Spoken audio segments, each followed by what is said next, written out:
Նախ, ի սկզբանե կենտրոնական ընտրական հանձնաժողովը ներկայացրեց իր որոշման նախագիծը։ Այսօր 7-րդ օրը ընտրությունների արդյունքների ամփոփման որոշումն է ներկայացնում կենտրոնական ընտրական հանձնաժողովը։ Սակայն բնականոն իրավիճակից տարբերվող իրադրություն ունենք, որովհետև աննախադեպ քանակի ու ծավալի են միջամտությունները։ Ինչպես քիչ առաջ ես ներսում վարույթի ընթացքում ներկայացրեցի, օրինակ, արդյոք վարչական ռեսուրսի հենց հենց վերացարկվենք, քարոզչության ընթացքից։ Քվեարկության օրվա ընթացքում այդ մասշտաբի շահարկումները ունեցել են հետևանքներ։ Օրինակ, ամբողջ քարոզչության հաջորդած քվեարկության օրը կազմակերպված է եղել ընտրությունը վարչական ռեսուրսով։ Հանձնաժողովի անդամները տեղամասային կենտրոնների վստահված անձինք քաղաքացիական պայմանագրի մեծապես եղել են ոչ միայն վարչական շրջանների ղեկավարներ, այլև մարզպետարանների եւ համայնքապետարանների աշխատակիցներ, ովքեր ճնշումներ են գործադրել ընտրողների ու քաղաքացիների նկատմամբ։ Մենք հրապարակել ենք թե նման դեպքերը, թե օրինակ քաղաքացիական պայմանագրի թեկնածուներին, ովքեր մտել են տեղամասային կենտրոններ, թեկնածուն, ով իրավունք չունի անգամ միջավայրում գտնվել, կա կանոն 50 մետր շարավղի հեռավորությունը պահպանելու, դա պատահական չէ, որովհետև դրանով քաղաքական ներգործությունը մինիմալի է հասցվում ընտրական process-ի վրա։ Հիմա տասնյակներով դեպքեր ունենք արձանագրած, որոնք շրջանառվում են։ Արդյոք մեկ դեպք կա, որ իրավապահ մարմինները կամ կենտրոնական ընտրական հանձնաժողովը վարույթ հարուցած լինեն եւ պատասխանատվության կանչեն։ Ոչ, առնվազն ինձ հայտնի որևէ դեպք չկա, եւ սա պարզ օրինակն է, ինչպես են ու ինչ մասշտաբի կեղծ ծառայություններ են տեղի ունեցել։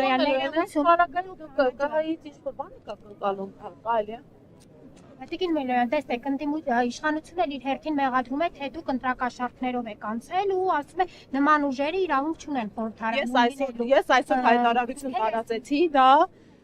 առաջին հերթին վիրավորանք է Հայաստանի Հանրապետության քաղաքացիների նկատմամբ, այդ զրպարտչական տեղեկատվական հոսքը ու հարձակումները ու մանիպուլյացիաները մեր նկատմամբ պետք է վերջ տրվի։ Մենք սկսելու ենք դատական հայցեր ներկայացնել բոլոր զրպարտիչների նկատմամբ ու ցավում եմ, որ վարչապետից սկսած մինչև անաչառ դիտորդ ներկայացողը կաշառակերության մեղադրանքներ է ներկայացնում 100 հազարավոր ընտրողների, ովքեր իրենց թվեն չեն տվել քաղաքացիական պայմանագրին։ Մարդիկ այլակարգության իրավունք ունեն, կրկին ասում ես պայդրությամբ առնվազն գոնե այն քվեների սահմանաչափով, որոնք հասել են մեզ եւ ընդհանուր ընդդիմադիր դաշտին, անգամ այն ուժերին է դա վերաբերում, ովքեր չեն հաղթահարել անցողիկ շեմը։ Այդ քվեները 100 հազարավորներն են կազմում, ու այդ մարդկանց քաղաքացիներին մեղադրել կաշառակեր լինելու մեջ դա ժողովրդավարության, իրավական պետության սկզբունքներին, ձևաչափին ծայրաստիճան հակասում է։ Ես կրկին ընդգծում եմ, մենք կաշառք բաժանելու նախ խնդիր չունենք, որովհետև բազմահազար աննախադեպ քանակի հանրային աջակցություն ունենք։ Երկրորդ, չկա գեթ մեկ դատական ակտ էսպահի դրությամբ, որը կհաստատեր, որ ուժեղ Հայաստան կուսակցության, ուժեղ Հայաստան դաշինքի կուսակից ընկեր, աջակից, աշխատակից կաշառքի մեղադրանքով մեղավոր է ճանաչվել։ Մեր երկրում ես կարծում եմ, եթե չեմ սխալվում, որովհետև անգամ սահմանադրության նախագիծը գրողներն են, արդեն այդ մեղադրանքները հնչեցնում, դեռ անմեղության կանխավարկածը գործում է, իսկ անմեղության կանխավարկածի տրամաբանությունը հետևյալն է. մարդը անմեղ է համարվում, քանի մեղավորությունը ապացուցող դատական ակտ չկա, ու կրկին ընդգծում եմ, նման դատական ակտ չկա, որը կապացուցեր, որ ուժեղ Հայաստանը կաշառք է տվել որևէ մեկ անձի։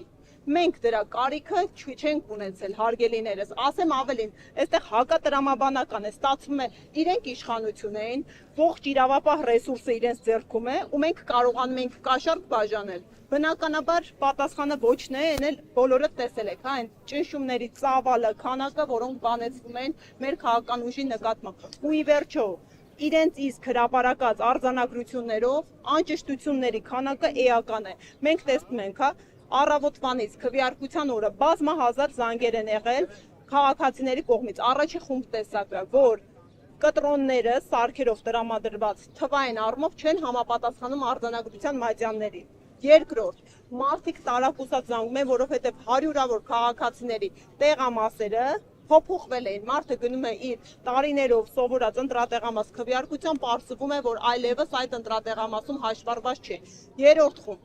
մարդիկ գնում եւ իրենց հասցեների վրա բացահայտում էին անծանոթ մարդկանց հաշվառված ասեմ ավելին, հա, մեզ ահազանգողներին ուղղորդել են ներքին գործերի նախարարության անձնագրային բաժիններ, բազմաթիվ անձնագրային բաժիններ բավականին ոչ բարյացակամ հարաբերություններ են դրսևորել եւ ընթացք չեն տվել։ Այդ մարդիկ այնուհետեւ եկել են կենտրոնական ընտրական հանձնաժողով, կարող եք իրենց դիմել, իրենք կարծում եմ կտրամադրեն տեղեկատվություն, թե ինչքան մարդկային հոսքեր բացառապես անձնագրայինի հետ խնդիրներ ունենալու տեսանկյունից։ Տեսեք, դուք այդքան շարքով նշեցիք ինչ խախտումներ են եղել, ինչ երաշխիք կա, որ երկրորդ անգամ գնահատության չի լինելու։ Երաշխիքը հետևյալն է, մենք արդեն տեսեք ինչն է խնդիրը։ Ես օրինակ մարդ եմ, ով նախորդիվ երբեք չի եղել քաղաքական ուժի, քաղաքական կուսակցության անդամ, ես ինքս եղել եմ անաչառ դիտորդ, եղել եմ ԵԱԳ-ի կողմից սերտիֆիկացված դիտորդ, ղեկավարել եմ դիտորդական առաքելություններ եւ պատկերացում ունեի ինչ տեսակների խախտումներ են լինում։ Այս ընտրությունների խախտումներ կան, որոնք նախորդիվ չեն տեղի ունեցել, այսինքն ծավալով ու տեսակներով նոր խախտումներ ի հայտ եկան։ Այդ խախտումների ծավալը ժողովուրդ ջան մեծացել է։ Օրինակ Գյումրիում համայնքի ավականու ընտրություններին կային խախտումներ, ես դիտորդական առաքելություն էի ղեկավարում, բայց այդ խախտումները տեսակարար կշռով այսքան չէին, այսքան բազմաբնույթ չէին։ Այս մարդիկ նոր կարմիր գծեր հատեցին։ Ուրիշ բան ասեմ, հա, շատերը ասում են, բա վստահված անձին կազմեք։ Մենք աննախադեպ կառույց ենք ունեցել, բոլոր 2005 տեղամասերում ունեցել ենք ներկայացուցիչներ։ Բայց դուք գիտեք արդյոք, որ քանի անգամ են այդ մեր վստահված անձանց ձերբակալել։ Այսինքն մարդկանց առաջին փուլով ձերբակալեցին, վերապատրաստում ենք, այլ մեր համակիրներ ենք ներգրավում, երկրորդ փուլով ձերբակալեցին, այսինքն ուղղորդված նաև կաթվածահար է եղել մեր վերահսկողական գործիքակազմը։ Ոչ միայն լիճքում բազմաթիվ տեղամասեր կա խախտում արձանագրելու համար, նույն օր այդ մինչև ընտրությունն էի ասում, հա, հենց ընտրության օրը եւս վստահված անձանց աշխատանքը կաթվածահար է եղել ֆիզիկական միջամտությամբ, այսինքն մեր վստահված անձը գնում խախտում է արձանագրում, մարդուն հանում են հետո դրսում մի ժամ, 2 ժամ անց ծեծի են ենթարկում։ Դուք պատկերացնում եք, կրկին եմ ասում, մի գյուղում իրավիճակ, մի հատ ֆորմալ պատկերացրեք, գյուղա այդ գյուղապետը ներսը վստահված անձ է կամ հանձնաժողովի անդամ է։ Այդ գյուղացին, որ գիտեն, հա, բոլորը ով է ընդդիմադիր հայացքներով, ով է իշխանական հայացքներով, ներս է մտնում, փորձում է իր ընտրությունը կատարել, ինչ ճնշումների ենթարկում ունեցել ենք դեպքեր, հա, որ հարձակվել են, ֆիզիկական միջամտություն են թույլ տվել կամ մի այլ դեպք ասեմ, մենք ունենք վստահված անձ, նույն գյուղի գյուղացի, ինչպիսի միջամտությունների է մեր աշխատակից, աջակից համակիրը ենթարկվել այդտեղ գտնվելու համար։ Դուք չեք պատկերացնի, ծավալային կշիռով էական խախտումներ ու միջամտություններ են, ու հենց այդ միջամտություններն էլ են խախտումներ, այսինքն իրենք հիմնարար սկզբունքներ կա, հա, ընտրական գործընթացի, հավասարությունը, թափանցիկությունը, ազատությունը, արդարությունը, ել չասեմ ընտրական իրավունքի գաղտնիությունը, սկսենք հենց ծրարներից։ Սկսած Մասիսի դեպքից քարոզարշավի ժամանակ ծես, նույն լիճքում, նույն որևէ մեկը դեպք, քանի որ հիշում եք Էջմիածնում ես կրկին կրկին ասում եմ, որևէ դրվագ չկա, որ մեր հանցագործության մասին հաղորդումները հələ վերացարկվենք է մեծից, հա։ Այդ բոլոր դեպքերը մամուլում շրջանառվել են։ Մամուլի շրջանառած տեղեկատվությունը հանցագործության մասին հաղորդում է։ Արդյոք մեկ օրինակ կա, ոչ չկա։ Մենք առնվազն ինչի հետքով գնացել ենք, հետևանք չի կրել։ Հետևապես հարգելիներս կրկին ամփոփեմ, մենք ուժեղ Հայաստան դաշինքը առնվազն, մենք մեզ մշտապես ինչքան էլ հասկանում ենք, հա, իրավիճակի ճգնաժամային լինելը, սկսած այն հանգամանքով, որ իշխանությունը լինելով մասնակից քաղաքական ուժ, ընդամենը մոտ 100-200 տեղամասային կենտրոնների արդյունքների ամփոփումից հետո ասուլիս է հրավիրում եւ իրեն հրճակում է հաղթող։ Սա եւս անհարգալից վերաբերմունք է եւ առնվազն արհամարանք է իրավական գործիքակազմերի, երբ դեռևս 2005 տեղամասային կենտրոնի արդյունք պետք է ամփոփեն։ Սկսած այդ դրվագից ու նախաքարոզչական շրջանից մեր նկատմամբ հավասարությունն, արդարությունն, ազատությունը, ծայրաստիճան խարխլված է եղել, սկսած մեր առաջնորդի նախընտրական քարոզչությանը մասնակցելու հնարավորությունից։ Բնականոն տեսանկյունից կներկավ ամփոփեմ, հնարավորություն չենք ունեցել մենք հավասար ձևով մասնակցելու քարոզչությանը։ Եվ ամփոփելով ասեմ, մենք այնուամենայնիվ մշտապես փորձել ենք մեզ կաշկանդենք իրավական գործիքակազմերով։ Հիմա կենտրոնական քրական հանձնաժողովը տեղամասային վերաքվեարկության մասին է որոշում հրապարակելու, թե ընտրությունները անվավեր ճանաչել։ Այսպես ասեմ, իրենց նախագծում իրենք ասացին, որ ըստ էության չեն պատրաստվում վերաքվեարկություն իրականացնել։ Տեղամասների մասին։ Այո, որովհետև նախ մի հատ կուզեի անպայման ձեր միջոցով այս ճշգրտումն անել, կրկին մեզ ու անձամբ ինձ փորձում են թիրախավորել, որ մենք ենք դիմել 35/65 եւ 10/51 տեղամասային կենտրոնները վերաքվեարկություն կամ անվավեր ճանաչելու։ Ոչ, այս երկու տեղամասային կենտրոնների արդյունքները անվավեր են ճանաչվել կենտրոնական ընտրական հանձնաժողովի կողմից սեփական նախաձեռնությամբ։ Անձամբ ես Մելոյան Գոհարս որպես ուժեղ Հայաստանի լիազոր ներկայացուցիչ դիմել էի 12/13 տեղամասային կենտրոնի արդյունքներն անվավեր ճանաչելու պահանջով, որովհետև ողջ օրվա ընթացքում այստեղ սեղանին դրված չի եղել ազգային ժողովրդական վեվեր ուժի քվեաթերթիկ 8-րդ համարի, ինչը օբյեկտիվորեն ասում էր։ Իսկ ինչ վերաբերում է մյուս երկուսի քվեարկության արդյունքներին, որտեղ ամենամեծ խախտումները զինվորների մուտքով էր պայմանավորված, կրկին պետական իրավասու մարմինների պատասխանատվությունն է այս խախտումների հիմնական բեռը ընկնում, որովհետև իրենք զինվորների բնականոն պատշաճ մոտեցումը տեղամասային կենտրոն, այնուհետև տեղամասային կենտրոնում քվեարկությունը չեն ապահովել։ Կարևոր ճշգրտում, Ժողովուրդ ջան, այո, ժամը 20:00-ից առաջ այն բոլոր մարդիկ, ովքեր տեղամասային կենտրոնում են, կարող են քվեարկել, բայց տեղամասային կենտրոն է համարվում տեսանկարահանվող սենյակը։ Իսկ մենք ակնհայտորեն տեսել ենք, որ այս ընտրությունների խախտումներ կան, որոնք նախորդիվ չեն տեղի ունեցել, այսինքն ծավալով ու տեսակներով նոր խախտումներ ի հայտ եկան։ Այդ խախտումների ծավալը, Ժողովուրդ ջան, մեծացել է։ Օրինակ Գյումրիում համայնքի ավականու ընտրություններին կային խախտումներ, ես դիտորդական առաքելություն էի ղեկավարում, բայց այդ խախտումները տեսակարար կշռով այսքան չէին, այսքան բազմաբնույթ չէին։ Այս մարդիկ նոր կարմիր գծեր հատեցին։ Ուրիշ բան ասեմ, հա, շատերը ասում են, բա վստահված անձին կազմեք, մենք աննախադեպ կառույց ենք ունեցել, բոլոր 2005 տեղամասերում ունեցել ենք ներկայացուցիչներ։ Բայց դուք գիտեք արդյոք, որ քանի անգամ են այդ մեր վստահված անձանց ձերբակալել։ Այսինքն մարդկանց առաջին փուլով ձերբակալեցին, վերապատրաստում ենք, այլ մեր համակիրներ ենք ներգրավում, երկրորդ փուլով ձերբակալեցին, այսինքն ուղղորդված նաև կաթվածահար է եղել մեր վերահսկողական գործիքակազմը։ Ոչ միայն լիճքում բազմաթիվ տեղամասեր կա խախտում արձանագրելու համար, նույն օր այդ մինչև ընտրությունն էի ասում, հա, հենց ընտրության օրը եւս վստահված անձանց աշխատանքը կաթվածահար է եղել ֆիզիկական միջամտությամբ, այսինքն մեր վստահված անձը գնում խախտում է արձանագրում, մարդուն հանում են հետո դրսում մի ժամ, 2 ժամ անց ծեծի են ենթարկում։ Դուք պատկերացնում եք, կրկին եմ ասում, մի գյուղում իրավիճակ, մի հատ ֆորմալ պատկերացրեք, գյուղա այդ գյուղապետը ներսը վստահված անձ է կամ հանձնաժողովի անդամ է։ Այդ գյուղացին, որ գիտեն, հա, բոլորը ով է ընդդիմադիր հայացքներով, ով է իշխանական հայացքներով, ներս է մտնում, փորձում է իր ընտրությունը կատարել, ինչ ճնշումների ենթարկում ունեցել ենք դեպքեր, հա, որ հարձակվել են, ֆիզիկական միջամտություն են թույլ տվել կամ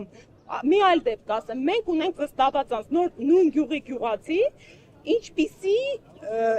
միջամտությունների է մեր աշխատակից, աջակից համակիրը ենթարկվել այդտեղ գտնվելու համար։ Դուք չեք պատկերացնի, ծավալային կշիռով էական խախտումներ ու միջամտություններ են, ու հենց այդ միջամտություններն էլ են խախտումներ, այսինքն իրենք հիմնարար սկզբունքներ կա, հա, ընտրական գործընթացի, հավասարությունը, թափանցիկությունը, ազատությունը, արդարությունը, ել չասեմ ընտրական իրավունքի գաղտնիությունը, սկսենք այն ծրարներից։ Սկսած Մասիսի դեպքից քարոզարշավի ժամանակ ծես, նույն լիճքում, նույն որևէ մեկը դեպք, քանի որ հիշում եք Էջմիածնում ես կրկին Կրկին ասում եմ, որևէ դրվագ չկա, որ մեր հանցագործության մասին հաղորդումները հələ վերացարկվենք է մեզից, հա։ Այդ բոլոր դեպքերը մամուլում շրջանառվել են։ Մամուլի շրջանառած տեղեկատվությունը հանցագործության մասին հաղորդում է։ Արդյոք մեկ օրինակ կա, ոչ չկա։ Մենք առնվազն ինչի հետքով գնացել ենք, հետևանք չի կրել։ Հետևապես հարգելիներս կրկին ամփոփեմ, մենք ուժեղ Հայաստան դաշինքը առնվազն, մենք մեզ մշտապես ինչքան էլ հասկանում ենք, հա, իրավիճակի ճգնաժամային լինելը, սկսած այն հանգամանքով, որ իշխանությունը լինելով մասնակից քաղաքական ուժ, ընդամենը մոտ 100-200 տեղամասային կենտրոնների արդյունքների ամփոփումից հետո ասուլիս է հրավիրում եւ իրեն հրճակում է հաղթող։ Սա եւս անհարգալից վերաբերմունք է եւ առնվազն արհամարանք է իրավական գործիքակազմերի, երբ դեռևս 2005 տեղամասային կենտրոնի արդյունք պետք է ամփոփեն։ Սկսած այդ դրվագից ու նախաքարոզչական շրջանից մեր նկատմամբ հավասարությունն, արդարությունն, ազատությունը ծայրաստիճան խարխլված է եղել, սկսած մեր առաջնորդի նախընտրական քարոզչությանը մասնակցելու հնարավորությունից։ Բնականոն տեսանկյունից կնեկավ ամփոփեմ, հնարավորություն չենք ունեցել մենք հավասար ձևով մասնակցելու քարոզչությանը։ Եվ ամփոփելով ասեմ, մենք այնուամենայնիվ մշտապես փորձել ենք մեզ կաշկանդենք իրավական գործիքակազմերով։ Հիմա կենտրոնական քրական հանձնաժողովը տեղամասային վերաքվեարկության մասին է որոշում հրապարակելու, թե ընտրությունները անվավեր ճանաչել։ Այսպես ասեմ, իրենց նախագծում իրենք ասացին, որ ըստ էության չեն պատրաստվում վերաքվեարկություն իրականացնել։ Տեղամասների մասին։ Այո, որովհետև նախ մի հատ կուզեի անպայման ձեր միջոցով այս ճշգրտումն անել, կրկին մեզ ու անձամբ ինձ փորձում են թիրախավորել, որ մենք ենք դիմել 35/65 եւ 10/51 տեղամասային կենտրոնները վերաքվեարկություն կամ անվավեր ճանաչելու։ Ոչ, այս երկու տեղամասային կենտրոնների արդյունքները անվավեր են ճանաչվել կենտրոնական ընտրական հանձնաժողովի կողմից սեփական նախաձեռնությամբ։ Անձամբ ես Մելոյան Գոհարս որպես ուժեղ Հայաստանի լիազոր ներկայացուցիչ դիմել էի 12/13 տեղամասային կենտրոնի արդյունքներն անվավեր ճանաչելու պահանջով, որովհետև ողջ օրվա ընթացքում այստեղ սեղանին դրված չի եղել ազգային ժողովրդական վեվեր ուժի քվեաթերթի 8-րդ համարի, ինչը օբյեկտիվորեն ասում էր։ Իսկ ինչ վերաբերում է մյուս երկուսի քվեարկության արդյունքներին, որտեղ ամենամեծ խախտումները զինվորների մուտքով էր պայմանավորված, կրկին պետական իրավասու մարմինների պատասխանատվությունն է այս խախտումների հիմնական բեռը ընկնում, որովհետև իրենք զինվորների բնականոն պատշաճ մոտեցումը տեղամասային կենտրոն, այնուհետև տեղամասային կենտրոնում քվեարկությունը չեն ապահովել։ Կարևոր ճշգրտում, Ժողովուրդ ջան, այո, ժամը 20:00-ից առաջ այն բոլոր մարդիկ, ովքեր տեղամասային կենտրոնում են, կարող են քվեարկել, բայց տեղամասային կենտրոն է համարվում տեսանկարահանվող սենյակը։ Իսկ մենք ակնհայտորեն տեսել ենք, որ զինվորները շենքում են գտնվում տարբեր սենյակներից մուտք ու ելք են անում։ Սա արդեն էական խախտում է։ Ու ամփոփելով ասեմ, Մելոյան հարցը մնաց։ Հիմա հրապարակելու են անվավեր ճանաչելու մասին որոշում ճանաչել։ Տեսեք, իրենք նախնական կարդացած տեքստ, հիմա այո, տեսեք ինչ է ընթացակարգը։ Նախ իրենք ներկայացրեցին նախագիծը, կենտրոնական ընտրական հանձնաժողովի նախնական վերջնական արդյունքների ամփոփման, երկրորդ երկու քաղաքական ուժ, մենք ուժեղ Հայաստանը եւ Միասնության թևերը ներկայացրել են ընդհանուր ընտրական գործընթացի արդյունքների անվավերության դիմումներ։ Մենք ներկայացրինք մեր դիմումը, դուրս եկանք, հիմա հաջորդ ուժն է ներկայացնում եւ ԿՀ-ն նաեւ այս երկու դիմումների վերաբերյալ որոշում պետք է կայացնի։ Գործընկերուհի այսօրվա ընթացքում պետք է այսօր ամփոփեն վերջնական պատասխաններ ստանանք, բայց ամենալուրջ մտահոգության տեղիքը, բացի այն, որ մեր լիահույս ու մեծ հույսեր չունենք մեր դիմումների արդյունքներով փոխկապակցված, ինչպես գործընկերս պարոն Վարդևանյանը ներկայացրել, մենք լրջագույն օրակարգային պահանջ պետք է կազմենք նաև Բարգավաճ Հայաստան կուսակցությանը դուրս թողնելուց այս process-ից, որովհետև այս անվավերությունների արդյունքում Բարգավաճ Հայաստանը ըստ նախնական հրապարակած տվյալների չի հաղթահարում նվազագույն շեմը, այսինքն մանդատների բաշխման վրա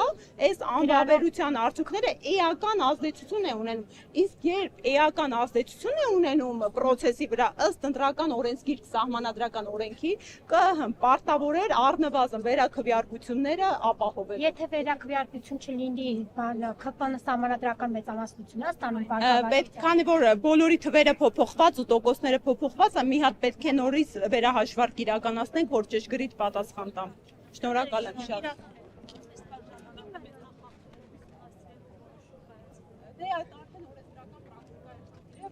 Իրապես ես ընդունում եմ, որ հաշվի առնելով այս խախտումների ծավալը, որոնք նորմալից բնականոնից շատ են, շատ սեղմ են ժամկետները, մենք առնվազն ուղղակի չենք քնել, որպեսզի հասցնենք այս ամենը գույքագրենք, այնքան մեծածավալ ահազանգեր ունենք։ Շնորհակալ եմ։ Շնորհակալ եմ։